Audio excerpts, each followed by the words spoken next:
Amen. Good morning, everybody. It's good to see you this morning. Can you hear me? Good. So we are currently in the week 2 of our new series called New Heart. If you've been doing the reading plan, you'll know that we're somewhere in the middle of Jeremiah. It's a little bit tough going. I don't know how you find it, but I found it tough at times, to be honest. Today we're going to look at 3 passages from Jeremiah.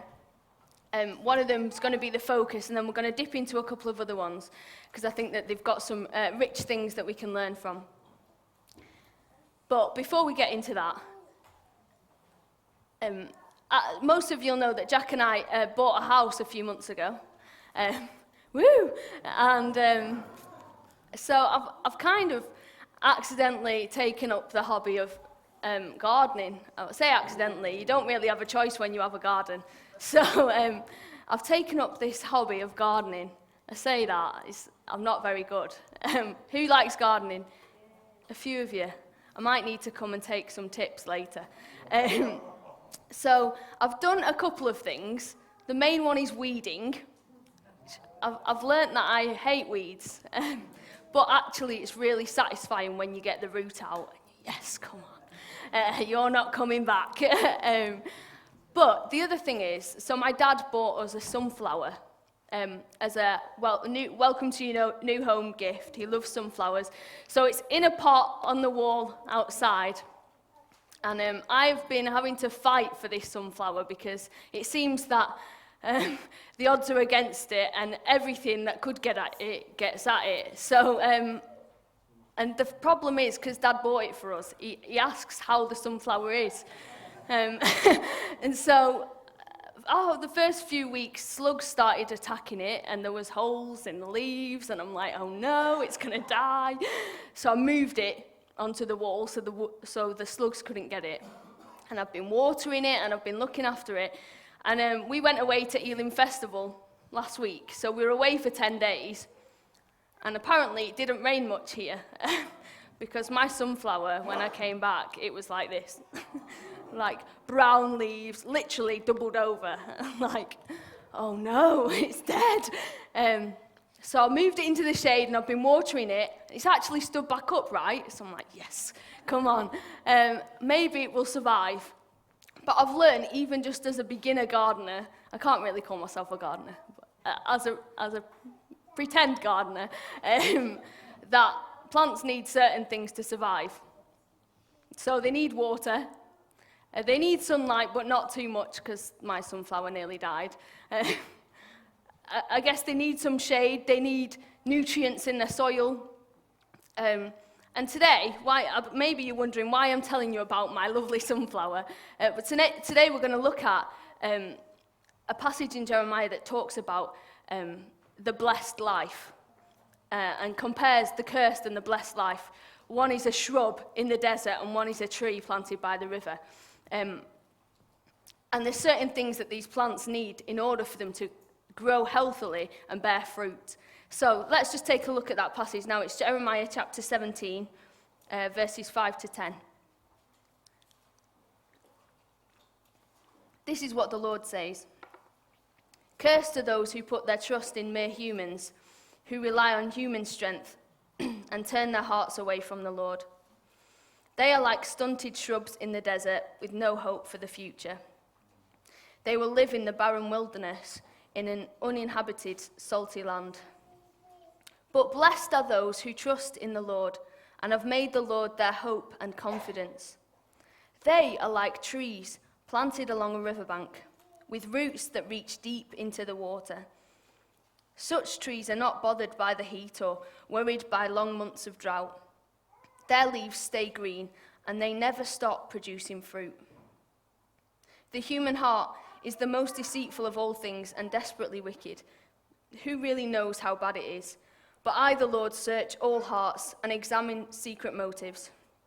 I give all people their due rewards according to what their actions deserve. So today's passage is comparing the cursed and the blessed life. And I think it hangs on the direction of your heart. See, the cursed life, it says, cursed are those who put their trust in mere humans, who rely on human strength and turn their heart away from the Lord.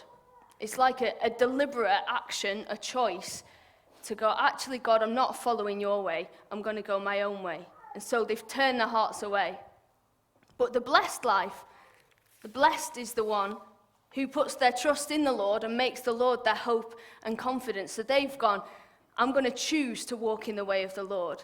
And so I think the crux of it is the direction of your heart. That's what it hangs on, whether the cursed or the blessed life. If you're choosing to walk in the direction of yourself or in the direction of the Lord.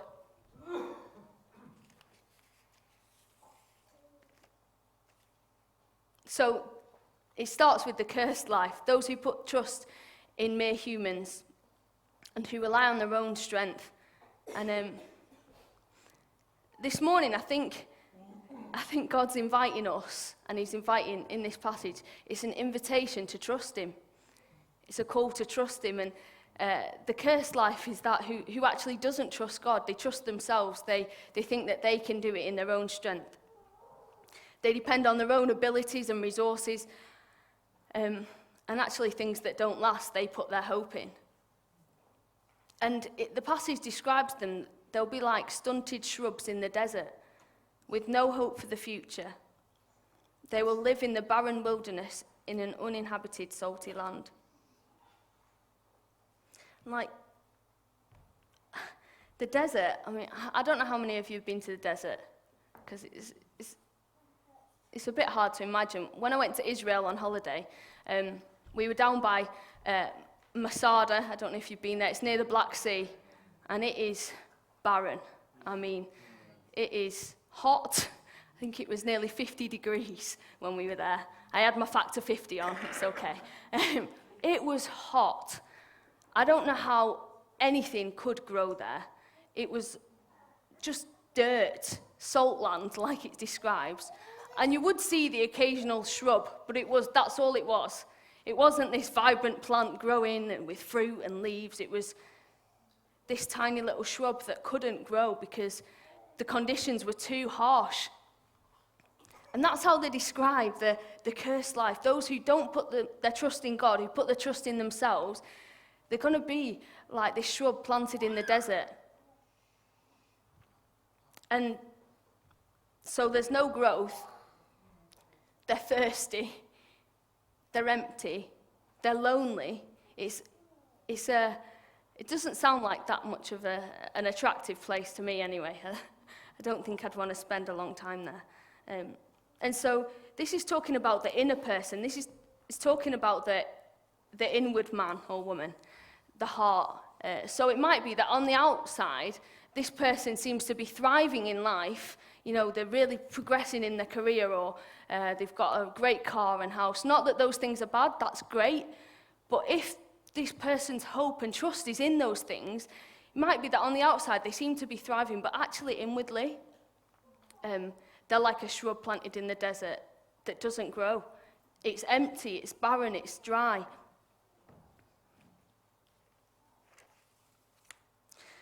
The opposite to this, then, is the blessed life. An invitation to trust in the Lord and have your hope and confidence in him. They are like trees planted along a riverbank with roots that reach deep into the water. Such trees are not bothered by the heat or worried by long months of drought. Their leaves stay green and they never stop producing fruit. What a contrast that is. From this little shrub that can't grow to this tree that seems to be bursting into life. I know which I prefer. You see, the tree that's planted along the riverbank, it's a place of refreshing and nourishment and life and growth. And even when there's drought, even when that sun is scorching down and it's really hot, because its roots are deep, it's able to still get nourishment and fed and still grow under the pressures. And so the blessed life, the person who trusts in the Lord, even when the circumstances are hard or harsh, even when the pressure is on, Even when inwardly maybe we're finding things difficult, when your trust and your hope is in the Lord, you will still find growth and life, even in the hard place, even in the difficult times.